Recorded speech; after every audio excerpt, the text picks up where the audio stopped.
मागच्या आठवड्यामध्ये मी सांगितलं म्हणालो की काही चर्चा किंवा काही प्रश्न किंवा काही बोलण्यासाठी लोकांना विचारलं आणि त्याविषयी मग मी हे केलं.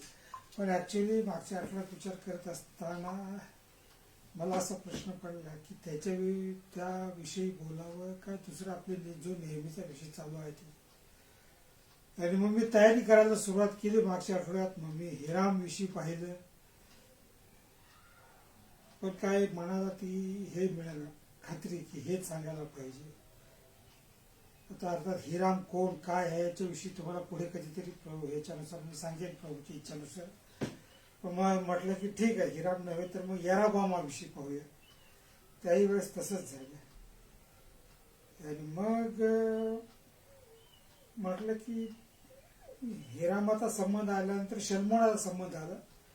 शल्मोनाने बांधलेलं मंदिर, आणि मग त्या मंदिराविषयी बोलावं किंवा शल्मोनाविषयी बोलावं असा एक विचार होता.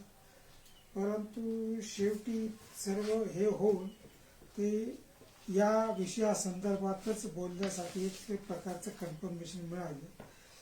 विषय असा आहे आजचा की लेंटच्या संदर्भामध्ये 17 फेब्रुवारीला लेंटची सुरुवात झाली. लेंट म्हणजे काय तर ख्रिस्ती मंडळ जगभरामध्ये, सर्व ख्रिस्ती मंडळ नव्हे, रोमन कॅथलिक मंडळे आणि पुष्कळचे मेनलाईन चर्चेस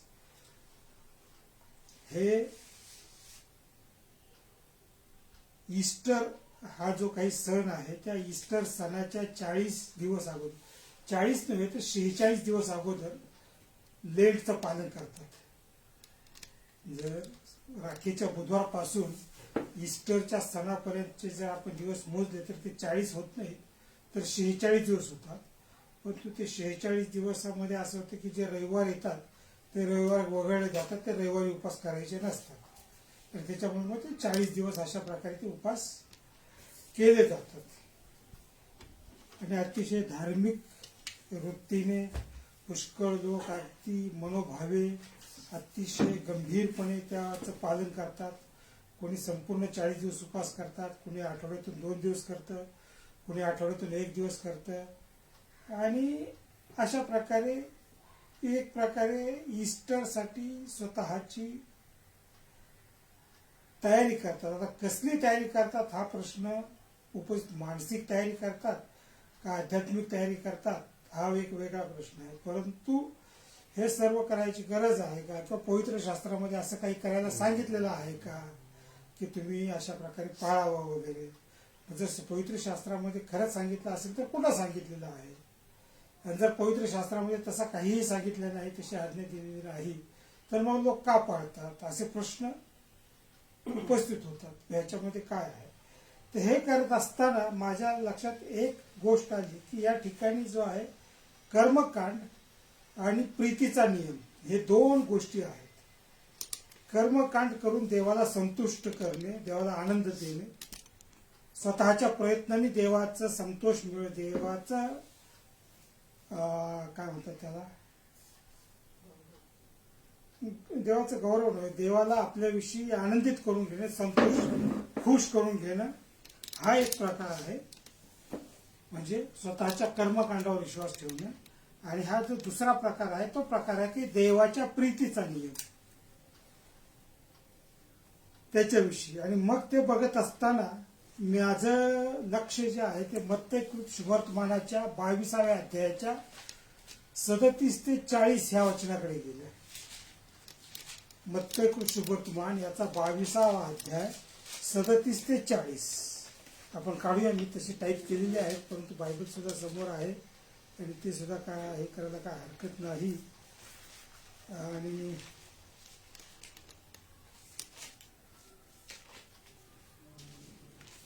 मत्ते 22 37 ते 40 मी काढलेला आहे.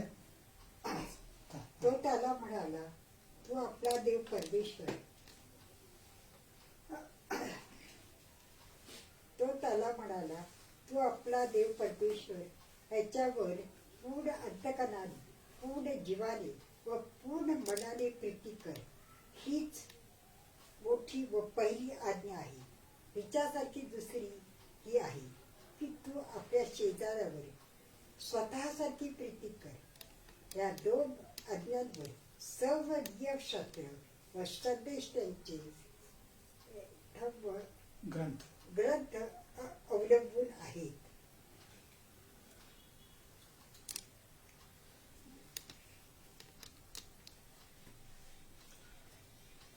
मी जर आता तुम्हाला प्रश्न, एक साधा सोपा प्रश्न विचारला की परमेश्वराने मोशेला किती आज्ञा सांगितल्या? जुन्या करारामध्ये मोशेला परमेश्वराने काही आज्ञा दिल्या नाही का? त्या किती? बरोबर. तर किती आज्ञा दिल्या असा जर मी प्रश्न विचारला आणि आताच मला उत्तर मिळालं की 10, आणि मी फक्त तेवढे एकच उत्तर आहे असं नव्हे, परंतु जे कोणी ऐकणारे आहेत ते म्हणतील की या काय प्रश्न झाला, आम्ही संडे स्कूलमध्ये शिकतो, जे नवीन आहे त्यांच्यावर हे करा, सोडून देऊया आपण. परंतु आम्ही लहानपणापासून शिकतो की परमेश्वराने मोशेला दगडी पाट्यावर 10 आज्ञा लिहून दिल्या आणि वगैरे असं आपण म्हणू शकतो. आणि त्या 10 आज्ञा काय आहेत त्या पाठ सुद्धा करतो आपण, नाही का? आणि या अध्यायामध्ये आपण असं पाहतो की येशू ख्रिस्ताकडे परुषी लोक आले, शास्त्री लोक आले. त्याच्या अगोदर सदुकी लोक आले होते आणि त्यांनी येशूला प्रश्न विचारला होता की मेल्या त्या विधवा स्त्री विषयी विचारला, नाही का? 7 भावांनी तिच्यासाठी लग्न केलं, एक मेला म्हणून दुसऱ्याने, पण कुणालाही तिच्यापासून मूल झालं नाही. नियमशास्त्रामध्ये ज्या प्रकारे सांगितलं होतं की भाऊ मेला तर त्याच्या धाकट्या भावाने तिच्याशी लग्न करावं आणि त्याला संतती द्यावी, ती मोठ्या भावाच्या नावाने होईल, अशा प्रकारे. आणि म्हणून त्या आज्ञेनुसार आणि किंवा भावाने म्हणा किंवा वंशजानी, आणि ती जी आज्ञा होती त्या आज्ञेनुसार बोआजाने रूथ संगती लग्न केले. हे तुम्ही शिकलेलं आहात, पाठीमागे मी सांगितलेलं आहे की रूथचं आणि बोआजचं जे काही लग्न झालं त्याच्यामध्ये हाच नियम होता. तर आता जे मला सांगायचं ते हे आहे की सदुकी लोक जे होते, शास्त्री पुरुषांमध्ये जे सदुकी लोक होते, त्या लोकांचा पुनरुत्थानावर किंवा देवदूतांवर विश्वास नव्हता. लक्षात घ्या, शास्त्री परुषी हे जे कोणी होते विद्वान लोक त्या काळातले, ते सर्व नियमशास्त्राचं कडकपणे पालन करणारे होते. नियमशास्त्र जे सांगते त्याचं पालन, पण तरी सुद्धा त्यांच्यामध्ये हे असे मतभेद होते. सदुकी लोकांचं म्हणणं, त्यांना असं वाटत होतं की माणूस मेला त्याचं पुनरुत्थान होऊ शकत नाही आणि देवदूत वगैरे ह्या काही गोष्टी नाहीत. आणि म्हणून त्यांनी तो प्रश्न विचारला येशूला कोड्यात पकडण्यासाठी. येशू ख्रिस्ताने सांगितलं, उत्तर दिलं की देव हा मेलेल्यांचा नाही, जिवंतांचा देव आहे वगैरे. आणि तो ह्याच्या मागच्या ह्याच्यामध्ये आहे, तर तो वेळ तुम्ही वाचू शकता परत. आणि सदुकी निरुत्तर झाले. हे शास्त्री लोकांनी पाहिलं.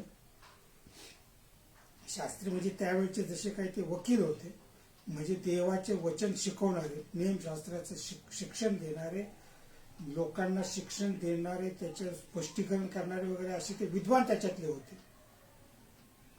आणि येशू ख्रिस्ताने सदुक्यांचं तोंड बंद केलं. हे बघितल्यानंतर ते येशूकडे आले आणि त्याच्यापैकी एक परुषी किंवा शास्त्री होता, त्याने येशूला प्रश्न विचारला की सर्वात मोठी आज्ञा कोणती?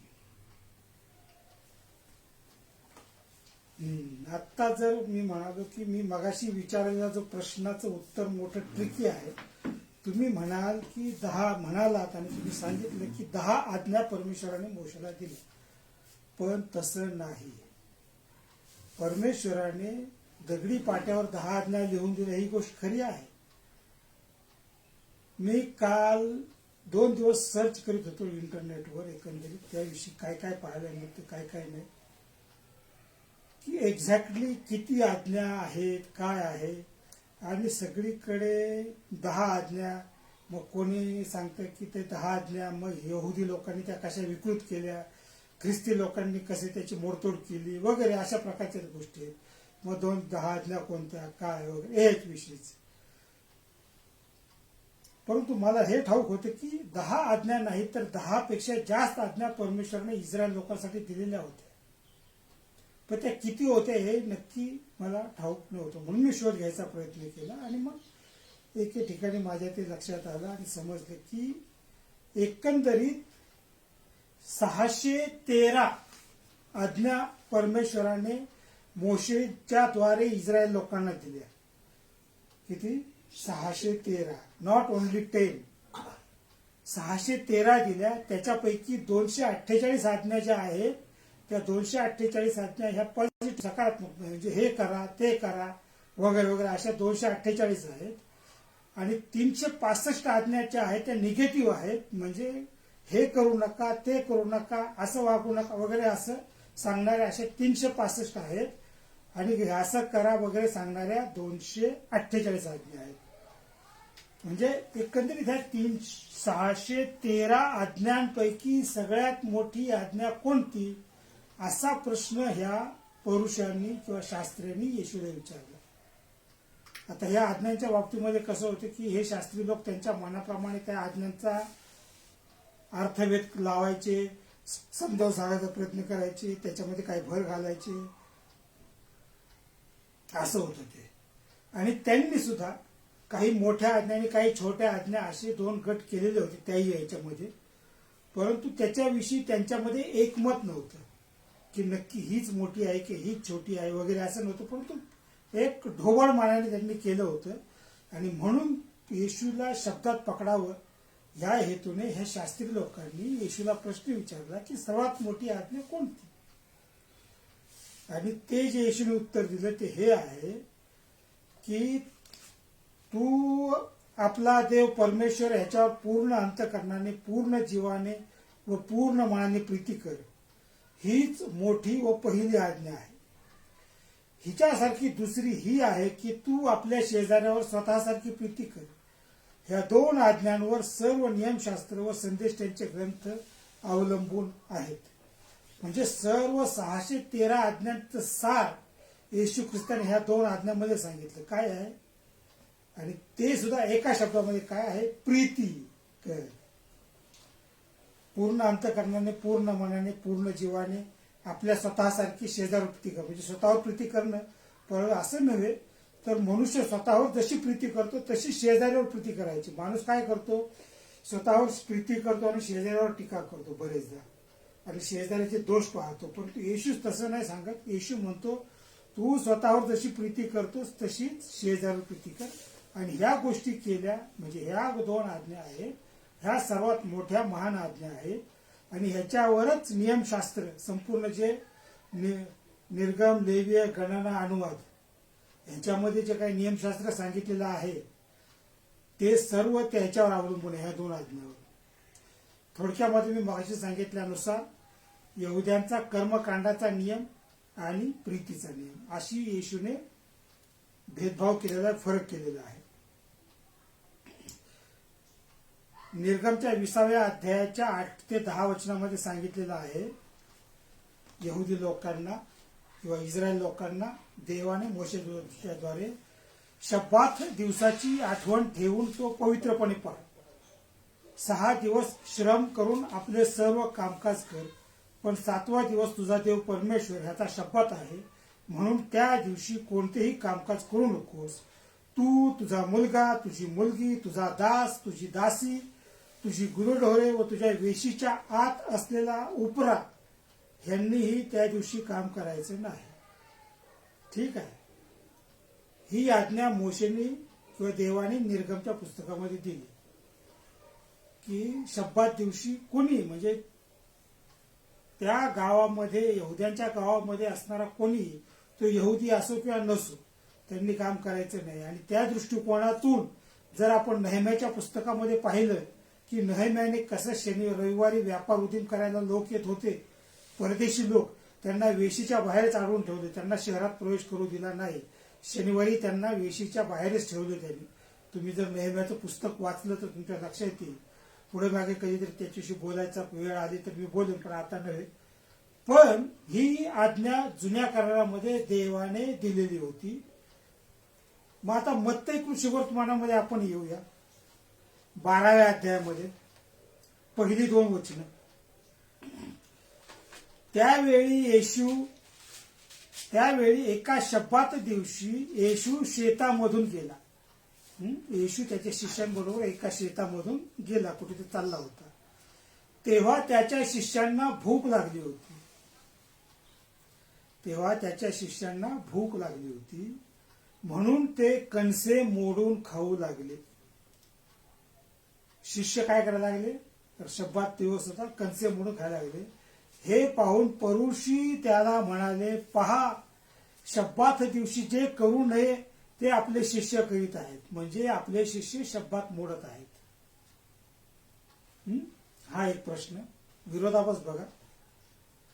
त्याच अध्यायाच्या पुढे 9 आणि 10 वचनामध्ये येशूने काय उत्तर दिलं वगैरे तिथं आहे, परंतु आपण सांगणार नाही. परंतु 9-10 वचनामध्ये नंतर येशू तिथून त्यांच्या सभास्थानामध्ये गेला, म्हणजे आपण म्हणू चर्चमध्ये गेला. त्या सभास्थानामध्ये गेला आणि तिथे वाळलेल्या हाताचा एक मनुष्य होता, ज्याचा हात वाळला होता. तेव्हा त्यांनी येशूला दोषी लावावा, त्याला कोड्या सापळ्यात पकडावं म्हणून प्रश्न विचारला. शब्दात दिवशी रोग बरे करणे योग्य आहे काय? काम झालं ते, असं त्यांचं म्हणणं. कारण मी सांगितलं की ह्या शास्त्री पुरुषांनी नियमाचे अनेक विपरीत अर्थ लावून ते लोकांना त्यावर बळजबरीने लादले होते. त्यांना कंट्रोल, नियंत्रणामध्ये ठेवलं जातं. म्हणजे ही आजची गोष्ट नाही आहे, पूर्वीपासून चाललेलं आहे. कुठलाही तुम्ही जर हुकुमशहा पाहिला, तो सुद्धा लोकांवर धर्माची दहशत निर्माण करतो आणि त्यानुसार मग लोकांवर राज्य करतो. तर ही जी धार्मिक दहशत निर्माण करायचं जे काम आहे ते शास्त्रीय पुरुषांनी सुद्धा केलं होतं आणि त्या प्रकारे त्यांच्या नियंत्रणाखाली इस्रायल लोक राहिले होते.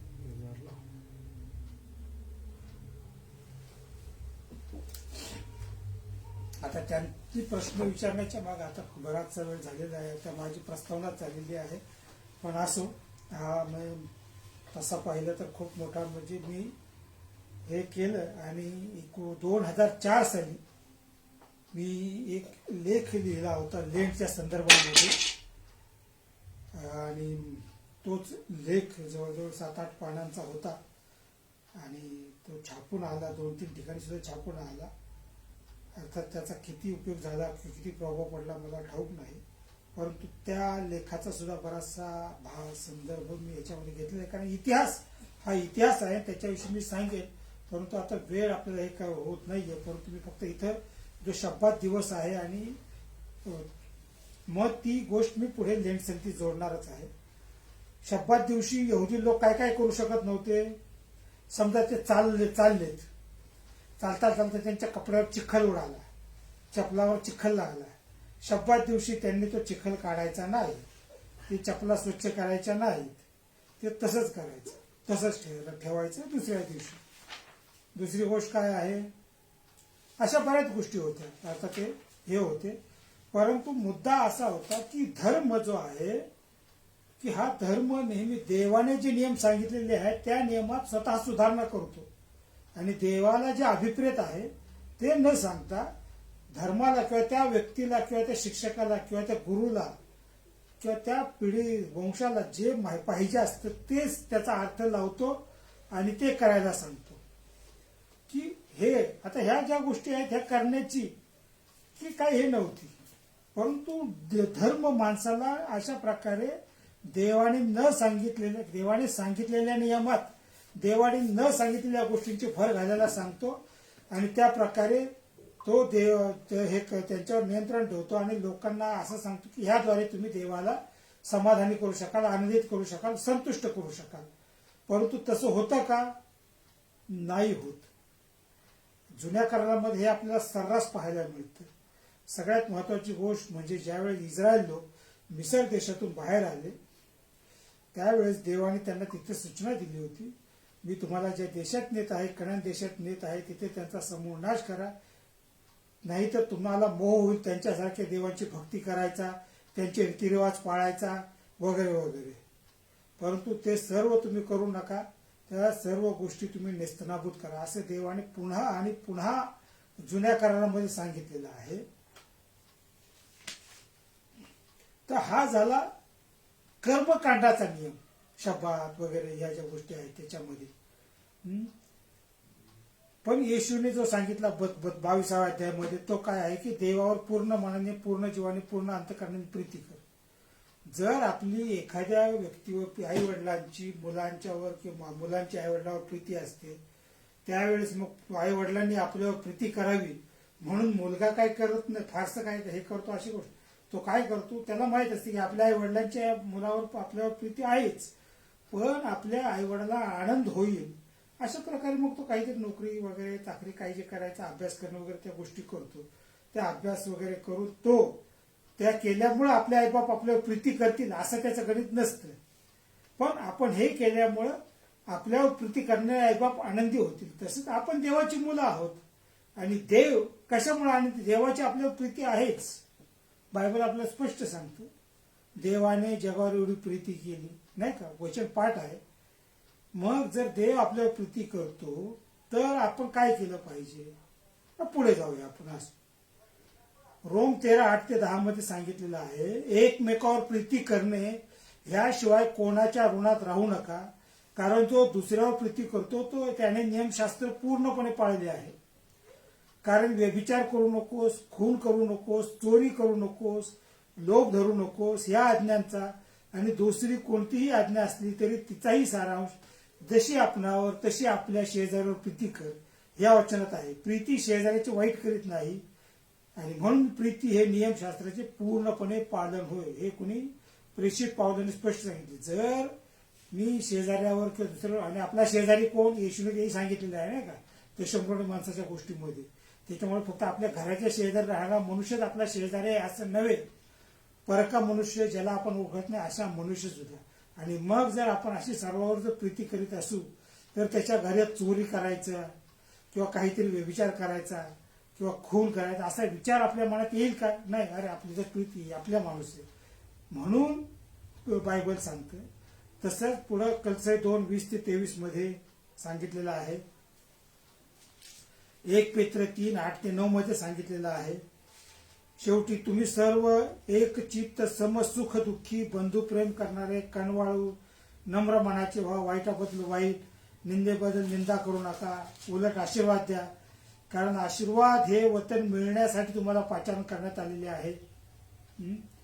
कलसे 2:20-23 पण आहे, मी पण आता तुम्ही ते नंतर वाचा स्वतः. तर अशी गोष्ट आहे की जुन्या करारामध्ये येशू देवाने इस्रायल लोकांना काही नियम लावून दिले होते. त्या नियमानुसार त्यांनी वागायचे होते. ते नियम काय होते ते 613 नियमामध्ये. मग यज्ञार्पण कसं करायचं, यज्ञासाठी जो गोरा किंवा जो मेंढा निवडायचा तो कसला असला पाहिजे, त्याचा वध कसा करायचा, त्याचं रक्त कसं शिंपडायचं, ते कोणी मारायचा, तो कसं कोणाच्या वस्त्रावर, किंवा बेखमीर भाकर कशी करायची, खमीर भाकर, किंवा काय जे काय आहे ती समर्पणाची भाकर, किंवा तेलार्पण कसं, किंवा जे तेल करायचं होतं परमेश्वरासाठी पवित्र तेल कसं करायचं, कुठले पदार्थ वापरून तयार करायचं, त्याच्या संपूर्ण विधी परमेश्वराने लावून दिले होते या एका प्रकारे. ठीक आहे. आणि त्या प्रकारे इस्रायल लोकांना करायचं होतं. आपण जर नव्या करारामध्ये आलो तर नव्या करारामध्ये येशूने असं काही नियम लावून दिल्याचं आपल्याला पाहायला मिळतं का? मत्तई शुभवर्तमानापासून प्रगटीकरण पर्यंत तुम्ही जर वाचलं, पुष्कळ जणांनी वाचलं असेल, अनेक जण वाचन करीत असतात, रोज काही अध्याय वाचतात, काही जण संपूर्ण पवित्र शास्त्र एका वर्षात वाचायचं वगैरे अशा प्रकारे विचार करतात आणि वाचतात संपूर्ण. काही जणांनी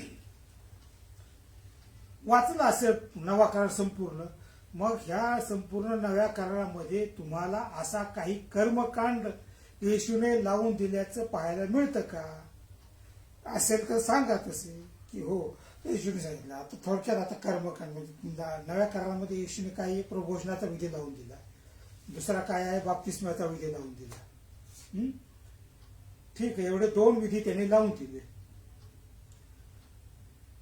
बाप्तिस्मा तुम्ही तारण झाले, येशू ख्रिस्ताचा स्वीकार झाला तर बाप्तिस्मा घ्यायचा आणि येशूने तुमच्या माझ्यासाठी वधस्तंभावर जे काही केलं त्याचं स्मरण, त्याची आठवण म्हणून प्रभू भोजन घ्यायचं. ठीक आहे, एवढंच त्यांनी सांगितलं. तिथे त्यांनी असं सांगितलं का बाप्तिस्मा कसा घ्यायचा, कधी घ्यायचा, कुठं जाऊन घ्यायचा, कुणाकडून घ्यायचा, असं काही नियम लावून दिलेला आहे का? एकच नियम आहे की तुम्ही येशू ख्रिस्ताचा स्वीकार केला, पापांचा पश्चाताप केला, तर तुम्ही पाण्यामध्ये बाप्तिस्मा घ्यायचा बुडून. ही महत्वाची गोष्ट आहे त्याच्यामध्ये, कारण येशू ख्रिस्ताने बुडून बाप्तिस्मा घेतला आणि पेशरच्या कृत्यमध्ये सुद्धा जे आहे त्या प्रकारे, किंवा योहान सुद्धा बुडूनच बाप्तिस्मा देत होता इतरांचं येशू ख्रिस्ताच्या अगोदर सुद्धा. तर ती खरी रीत आहे. पण असो, बाप्तिस्मा तेवढाच, पण तुम्ही सकाळीच घेतला पाहिजे, संध्याकाळीच घेतला पाहिजे वगैरे वगैरे नाही. तुमचं तारण झालं, तुमची साक्ष खात्रीची आहे, तर तुम्ही बाप्तिस्मा घेऊ शकता देवाच्या सेवकाकडून. हा दुसरा प्रश्न. पण ह्याच्यापेक्षा मग तो देवाचा सेवक अमुकच असला पाहिजे, तो अमेरिकेतूनच आला पाहिजे, तो इंग्लंडचाच पाहिजे, तो 6 फूट उंच पाहिजे, तो असाच पाहिजे, तो तमकाच पाहिजे, असं काही नाही. देवाचा कुठलाही सेवक असेल तो तुमचा बाप्तिस्मा करू शकतो. काही नियम लावून दिलेला नाही, कर्मकांड तिथे काही नाही. आता प्रभोजन, येशूने सांगितलं का की प्रभुभोजनाची भाकर अशा प्रकारेच करायची, ह्या गव्हाच्या पिठापासूनच करायची, ज्वारीच्याच पिठापासून करायची, किंवा हे अशी आता इकडे आपण भाकर करतो, किंवा चपातीच अशीच करायची, किंवा ब्रेड अशीच करायची. काही नियम लावून दिला का? त्याच्यामध्ये इतक्या प्रकारात इतकंच मीठ टाकलं पाहिजे, इतकंच तेल पाहिजे, अशीच भाजली पाहिजे, तशीच काही नियम लावून दिलेला होता का? किंवा जेवण कसं करायचं, द्राक्षारस कसा करायचा, तर मग तो कर्मकांड झाला. येशूने सांगितलेलं आहे अशा अशा प्रकारे करायचं नाही, तसं नाही. महत्वाची गोष्ट काय होती, तो फक्त स्मरणार्थ हे करायचं होतं. खरी गोष्ट होती की तुमची साक्ष बाप्तिस्म्याद्वारे तुमची साक्ष लोकांना कळाली पाहिजे. तिथं कर्मकांडाचा प्रकार नाही, किंवा प्रबोधनाद्वारे तुम्ही येशू ख्रिस्ताच्या मरणाची आठवण केली पाहिजे. त्या ठिकाणी फक्त सांगितले की ते अयोग्य प्रकारे घेऊ नये. मग अयोग्य प्रकारे म्हणजे काय वगैरे ते पावलाने कराच्या पहिल्या पत्राच्या 11व्या अध्यायामध्ये सांगितलेले. आता हा विषय नाही माझा मुद्दा फक्त असा आहे की अशा प्रकारे जर आपल्याला कुठलंही कर्मकांड करायला सांगितलेलं नाही नव्या करारामध्ये,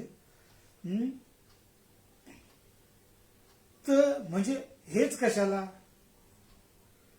की चर्चमध्ये कोणती वाद्य वाजवायची, चर्चमधलं संगीत कसं असावं, किंवा काय, किंवा ओपनसाठी सगळ्यांनी कसं बसावं, किती जणांनी बसावं वगैरे काही नियम सांगितले नाहीत. फक्त ती आत्म्याने व खरेपणाने केली पाहिजे. हो, अर्थात ड्रम सेटचा उल्लेख पवित्र शास्त्रामध्ये कुठेही केलेला नाही की भक्तीमध्ये ड्रम सेट वापरावा का नाही, पण अर्थात पवित्र शास्त्रात त्यावेळेस त्याचा तो एक वेगळा विषय आहे आणि त्याच्याविषयीचा एक आर्टिकल सुद्धा माझं तयार आहे. पण तो माझा बोलण्याचा विषय नाही आहे आता, त्याच्याविषयी मी नंतर बोलेन. तर असो, पण किंवा पुरुषांनी किंवा स्त्रियांनी चर्चला भक्तीला येताना कसला ड्रेस घातला पाहिजे, कसं राहिलं पाहिजे, कसला पोशाख, कशी पॅन्टच घातली पाहिजे का शर्टच घातला पाहिजे का टी शर्ट घातला पाहिजे, साडीच घातली पाहिजे का अमुकच केलं, असा काही नियम नवीन शाळेत. पण महत्वाचा नियम आहे की ते सभ्यपणात असलं पाहिजे. तसं सांगितलं नाही याचा अर्थ ते सभ्यपणाने ख्रिस्ताला शोभेल असं वागावं असं स्पष्ट सांगितलेलं आहे. मग त्या तुम्हाला माहिती आहे आपल्या संस्कृतीमध्ये आपल्या सभ्यते ख्रिस्ताला काय आवडेल काय नाही ते बघितलं. असो, मग ह्या अशा गोष्टी असताना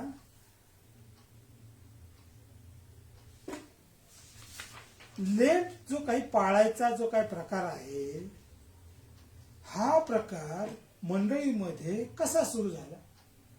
प्रभूने तर काय सांगितलं नाही तुम्ही लेंट पाळा, नवीन करार कुठं सांगत नाही, प्रेषितांनी कुठं सांगितलेलं नाही, प्रारंभीच्या मंडळींनी कुठं सांगितलेलं नाही. मग असं असताना हा जी काही लेंटचा प्रकार आहे, हा लेंटचा प्रकार मंडळीमध्ये कसा शिरला, कधी आला, कोणी तो घुसवला वगैरे वगैरे असा प्रश्न उपस्थित होतो. लेंट पाळावा की नाही, हा मग ह्या प्रश्नाच्या उत्तराचा हा एक भाग झाला.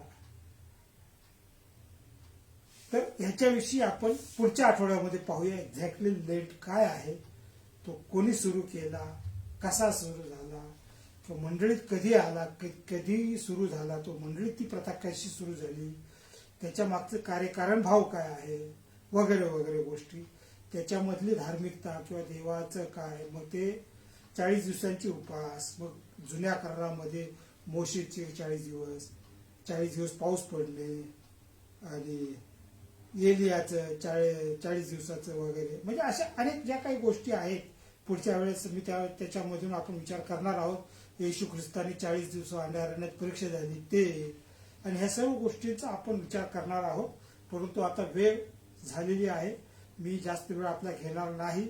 मी फक्त आज जे काही सांगितलेलं आहे की मनुष्याने जे कर्मकांडाचे नियम लावलेले आहेत, की त्याच्यामध्ये देवाने जे नियम लावून दिलेले आहेत त्याच्यामध्ये माणसाने भर घातली. माणसाला असं वाटलं की देवाला काही अक्कल नाही, देवाने जे काही सांगितलेलं आहे ते पुरेसं नाही, त्याच्याऐवजी आम्ही जे सांगतो ते आणि हे असं मिळून केलं तर मग देवाला हे होईल. आणि अशा प्रकारे माणसांनी भर घातली, शास्त्रीय पुरुषांनी सुद्धा भर घालून अशाच प्रकारे लोकांच्यावर नियंत्रण ठेवलं होतं. जगभरामध्ये आपल्याला हे पाहायला मिळते, जिकडे तिकडे ह्याच गोष्टी झालेल्या. परंतु येशू किंवा ख्रिस्त यामध्ये ह्या गोष्टी नाही, त्यामध्ये पूर्णपणे स्वातंत्र्य आहे, हा एक वेगळा विषय आहे. आणि जगभरामधचा जर इतिहास तुम्ही पाहिला तर त्याच्याविषयी पुढे कधीतरी आपण पाहू की ख्रिस्ताची सुवार्ता गेल्यानंतरची मुक्ततेची, स्वतंत्रतेची भावना लोकांच्या मध्ये आली, जे त्यांना ते हे आले, जी जाणीव निर्माण झाली, त्याच्यामुळे कशा प्रकारे जागतिक इतिहासामध्ये बदल घडत गेले ते सुद्धा कधीतरी पाहता येईल, सांगता येईल. परंतु आज आपण एवढंच पाहणार आहोत की देवाने लावून दिलेल्या नियमामध्ये आपण स्वतःच्या इच्छेनुसार भर घालायची काही गरज नाही. देव परिपूर्ण आहे आणि देवाने ते अतिशय योग्य प्रकारे सर्व काही गोष्टी सांगितलेल्या आहेत, आणि त्यानुसार आपण आजच्यासाठी म्हणजे पुढच्या संदेशाची पार्श्वभूमी म्हणून आपण याच्याकडे पाहूया की देवाच्या प्रीतीचा नियम पाळणं गरजेचं आहे. Praise the Lord. अशा प्रकारे जो काही आहे त्याच्यानंतर पुढच्या आठवड्यामध्ये आपण लेनच्या संदर्भामध्ये पाहूया. पुढच्या आठवड्यात जेवढं सांगता येईल तेवढं मी सांगेन, कारण भरपूर काही त्याच्यामध्ये आहे. काही इतिहास सुद्धा सांगणं गरजेचं आहे. असं म्हटलं जातं की मागे इतिहास जो आहे त्याचा अभ्यास करणं फार गरजेचं आहे. कारण असं म्हटलं जातं की सैतान ह्याला फार काही डावपेच लढवावे लागत नाहीत. सैतानाचे ठराविक 2-4 डावपेच आहेत, तेवढेच तो सतत वापरतो आणि मंडळीला आणि लोकांना पापात पाडतो. ते कुठले आहेत, काय आहेत, पण तेच पाहतो की काय आहे, कुठली गोष्ट केल्यानुसार. आणि जर आपण इतिहासाचा अभ्यास केला तर आपल्या लक्षात येईल की कशा प्रकारे अशा गोष्टी झाल्या आणि आपण ते टाळू शकतो. म्हणजे सैतानाच्या बाबतीत सुद्धा आणि राष्ट्राच्या जडणघडणीच्या बाबतीमध्ये सुद्धा की कशा प्रकारे ह्या गोष्टी होतात. आता आजकाल न्यू वर्ल्ड ऑर्डरची गोष्ट सुरू झालेली आहे. बऱ्याच ठिकाणी त्याचे मेसेजेस सुद्धा ऐकायला मिळतात, आणि ही खरी गोष्ट आहे की न्यू वर्ल्ड ऑर्डर किंवा नवी जागतिक व्यवस्था फार अनेक वर्षांपासून ही गोष्ट जगावर लादण्याचा प्रयत्न सैतान करीत आलेला आहे, आणि त्याचे लोक जे जगभर विखुरलेले आहेत ते त्या गोष्टीला चालना देतात. परंतु जोपर्यंत मंडळी जागरूक होती, मंडळीला ठाऊक होतं की हे देवाच्या विरुद्ध आहे आणि मंडळी प्रार्थना करत होती, तोपर्यंत सैतानाला हा डावपेच किंवा त्याचा ही गोष्ट प्रत्यक्षात आणता आली नाही. पण आता काय झालेलं आहे जगभरामध्ये की लोकांची जी भावना म्हणजे विश्वासणाऱ्यांची जी भावना बोथट झालेली आहेत. इतिहासाचा अभ्यास नाही, प्रत्यक्ष काय झालेलं आहे, कोण कुठले लोक कशा प्रकारे मंडळीत शिरून काहीतरी वेगळे शिक्षण देत आहेत, काहीतरी सांगत आहेत, हे लोकांच्या लक्षात येत नाही. आणि पुष्कळ दुःखाची गोष्ट, पुष्कळचे सेवक ह्या गोष्टीकडे लक्ष देत नाहीत. ते मंडळीला कधी सावध करीत नाहीत, ते स्वतः याचा अभ्यास करीत नाहीत. जर कोणी सांगायचा प्रयत्न केला तर दुर्लक्ष करतात. आणि आम्ही खुश आहोत, आमच्याकडे 1000 लोक आहेत, 500 लोक आहेत, 100 लोक आहेत, आणि फार चांगलं चाललेलं आहे, आमचं देवाचं कार्य होत आहे, चमत्कार होत आहेत, बाप्तिस्मे होत आहेत, वगैरे वगैरे, याच्यामध्येच आनंद मानतायत. आणि मूळ मुद्दा जो आहे की जो सैतानाने धूर्तपणाने, सैतान धूर्त आहे आणि त्याने धूर्तपणाने हे जे जाळं पसरलेलं आहे त्या जाळ्यामध्ये मंडळी पहिली कशी अडकत गेलेली आहे हे आपल्या लक्षातच आलेले नाही. आणि त्यानुसार आज जगभरामध्ये हे जे काही न्यू वर्ल्ड ऑर्डर म्हणजे काय, तर ख्रिस्त विरोधकाचं राज्य, 666 वगैरे ज्या काही गोष्टी आहेत त्या लादण्याचा, सैतानाचं पूर्णपणे नियंत्रण जगावर आणण्याचा जो प्रयत्न आहे ते, परंतु त्याला अटकाव करण्याचं सामर्थ्य फक्त विश्वासणाऱ्यांच्या प्रार्थनांमध्ये आहे. आणि तुम्ही आम्ही जे मी सांगतो ते ऐकणारे तुम्ही जर या गोष्टीसाठी प्रार्थना केली तर देव हे सर्व प्रयत्न निष्फळ करेल, हाणून पाडेल. तुम्ही आज जगाचा इतिहास पहा, निरनिराळ्या देशांचा इतिहास पहा आणि त्या त्या ठिकाणी कशा प्रकारे चाललेलं आहे तुमच्या लक्षात येईल. अमेरिकेची निवडणूक घ्या किंवा अजून कुठली, आता मी जास्त खोलात तो राजकीय विषयाकडे मी वळणार नाही, राजकीय गोष्टी, परंतु मुख्य जो आध्यात्मिक स्फिअर की आध्यात्मिक बाजू जी आहे की सैतानाच्या हातात देवाने पृथ्वी दिलेली आहे, परंतु त्याच्यावर त्याचं पूर्ण नियंत्रण नाही. देवाने त्याला एक ठराविक अधिकार दिलेला आहे आणि त्या अधिकारानुसार तो काम करतो, परंतु त्याला पूर्ण अधिकार पाहिजे. आणि त्यासाठी परंतु विश्वासणारे जर प्रार्थना करतील तर त्याला आहे त्या ठिकाणी दाबून ठेवायचं काम देव करू शकतो, करेल. मागे मी तुम्हाला उदाहरण सांगितलं होतं मलेशियामधल्या गोष्टीचं, कशा प्रकारे की त्या ठिकाणी म्हणजे ज्या वेळेस सर्व जागतिक बँका, फंड रेझिंग वगैरे ज्या संस्था होत्या त्यांनी मलेशियामध्ये पुष्कळ गुंतवणूक केली, पुष्कळ पैसे अगदी पुष्कळ चांगल्या प्रकारे ते हे झालं आणि देश भरभराटीला आला, भारताच्या पुष्कळ पुढे गेला. आणि साधारणतः 20-22 वर्षांपूर्वी त्यांनी सगळी आपली भांडवल काढून घेतले सगळ्यांनी. त्यामुळे काय झालं, अर्थव्यवस्था डबघाईला आली, फार वाईट परिस्थिती झाली. आणि त्यावेळेस काही जे विश्वासणारे होते, जे त्याच्यामध्ये होते, त्यांची प्रत्यक्ष वक्ते म्हणून भारतात आले होते ते, आणि त्यांच्या सभा झाल्या. निखिलनी त्यांना आमच्या घरी सुद्धा घेऊन आला होता आणि ते चांगले वक्ते. पण त्यांनी सांगितलं की कशा प्रकारे आम्ही सेवक एका डोंगरावर जाऊन प्रार्थना करत बसायचो, दिवस रात्र ठराविक याच्या प्रकारे प्रार्थना करायचो, देवा ह्या गोष्टीवर तू नियंत्रण मिळव आणि सर्व गोष्टी सुरळीत कर. आणि सर्व काही व्यवस्थित झालं, सुरळीत झालं सर्व काही. अनेक समस्या होत्या त्यामुळे, परंतु ह्या प्रार्थना त्या लोकांनी, आता तुम्हाला आम्हाला डोंगरावर केलं पाहिजे असं नाही, आम्ही घरात बसून सुद्धा प्रार्थना करू शकतो. सो प्रार्थना ही सर्वात महत्वाची गोष्ट आहे. कार्य करण्यासाठी आपण प्रत्यक्ष जे काही कार्य करू शकत नाही, बोलणं, कृती करणं, मोर्चे काढणं, ह्या गोष्टीपेक्षा जर आपण प्रार्थना केली तर प्रार्थना सर्व काही शक्य करते. कारण प्रार्थना ही प्रत्यक्ष देवाकडे आपण करतो आणि देव सर्वशक्तिमान आहे. असो, ह्या गोष्टीसाठी आपण प्रार्थना करूया, विचार करूया आणि पुढच्या आठवड्याच्या संदेशासाठी आपण तयार राहूया, आपली मनं तयार राहूया, उत्सुक असूया, पुष्कळ जणांना ऐकायला सांगूया, हे ऐकायला देऊया आणि पुढच्या आठवड्यामध्ये जो पुष्कळ जणांना याच्यामध्ये जॉईन व्हायची विनंती करूया. प्रभूची स्तुती असो.